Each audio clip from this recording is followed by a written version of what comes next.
Malaysia tidak ikut G20 di Bali. Ternyata begini alasannya, ada dua faktor penyebabnya. Baru-baru ini sejumlah orang sempat bertanya, kenapa Malaysia tidak ikut G20 di Bali tahun 2022 ini? Mengapa hanya Indonesia saja yang masuk G20 dari wilayah Asia Tenggara?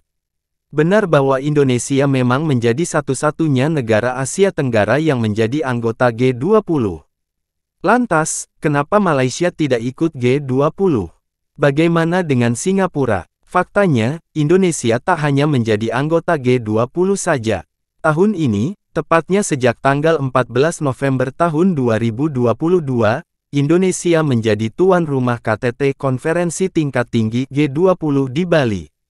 Pertanyaan yang sama tetap terngiang-ngiang di telinga sejumlah pihak. Kenapa Malaysia tidak ikut G20? Seperti yang diketahui, G20 merupakan forum kerjasama multilateral yang di dalamnya terdapat 19 negara anggota utama termasuk Uni Eropa. Negara-negara yang menjadi anggota G20 adalah Amerika Serikat, Arab Saudi, Argentina, Afrika Selatan, Australia, Brasil, Indonesia, India, Inggris, Italia, Jepang, Jerman, Kanada, Meksiko, Republik Korea, Rusia, Perancis, Turki, Tiongkok, dan Uni Eropa. Namun untuk KTT G20 di Bali kali ini, 3 presiden dari Rusia, Vladimir Putin, dan 2 presiden dari Meksiko dan Brasil tidak dapat hadir. G20 sendiri merepresentasikan lebih dari 60% populasi bumi, 75% perdagangan global, dan 80% PDB dunia.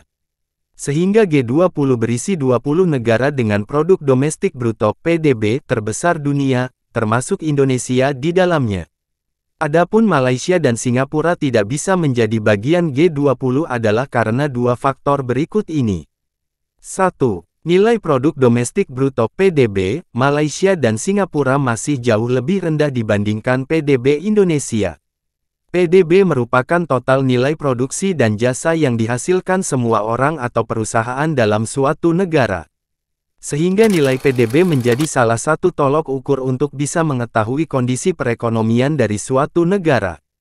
PDB juga dijadikan sebagai tolak ukur nilai produksi barang dan jasa oleh faktor produksi milik warga negara serta negara asing dalam waktu 1 tahun. Adapun nilai PDB Singapura, dilansir dari beberapa sumber adalah sekitar 340 miliar dolar Amerika Serikat yang tentu saja angkanya jauh lebih rendah dibandingkan dengan nilai PDB Indonesia yang berjumlah sekitar 1058 triliun dolar Amerika Serikat.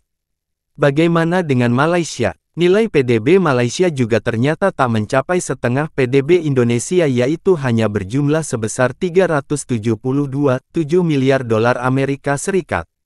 2. Populasi Malaysia dan Singapura lebih sedikit dibandingkan populasi Indonesia.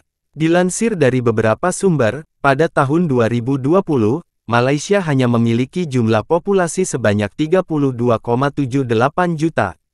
Sedangkan Singapura memiliki jumlah populasi 5.686 juta jiwa.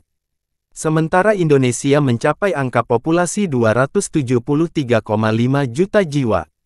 Sehingga jumlah populasi juga ternyata menjadi syarat untuk bisa menjadi anggota G20.